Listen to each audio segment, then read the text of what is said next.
For me, I would do two things off the bat. Number one, I would call for this in December, all state regulations to be reviewed at least once every 6 years. Let them go through notice and comment so we can make sure that we're not putting too much of a burden on Georgia's businesses, and if they're not renewed, then they expire.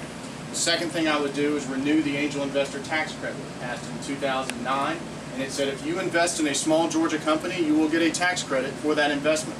It expires next year, and it's one of the things I think we need to do to make permanent, because when we talk about companies investing in Georgia and incubator companies here, the problem we have in Atlanta is that we're under our weight in terms of private equity and venture capitals compared to other cities. This is one of the ways that we've been able to get even with those cities, is by using that as a means to do it. And I'll tell you that when it comes to the income tax, I'd like to lower it a point. I think we're going to be able to do that, and you can largely do that by expanding the sales tax without raising it. The reason I don't want to raise the sales tax is pretty simple. Number one, retail companies, if you're selling a product and you're competing with the internet on a day-in, day-out basis, and all of a sudden you've got a now 2.5% higher retail sales tax, which means double digits if T-Splosh passes in Fulton and in the city of Atlanta, that is going to really hurt those retail businesses. And I don't want to see them lose to the internet. I don't want to see them lose to other states. And when we talk about other states, we have to compare apples to oranges. Florida has a 6% corporate income tax. Florida also has a much higher property tax in the state of Georgia. When I was in the governor's office, we were able to eliminate the state's quarter mill tax on the property. In Tennessee, they've got a 7% state sales tax. So you can see what it does when you add the locals onto it.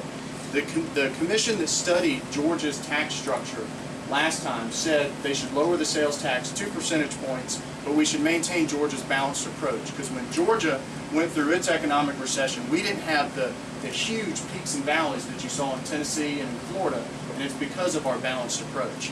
And as far as it goes in terms of recruiting companies like Caterpillar, I'm incredibly proud that we've got a Department of Economic Development that does that, because the truth is, if we don't have one, every other state in the country is trying to get those same groups and those same jobs to come there. And so I don't want to unilaterally disarm in Georgia.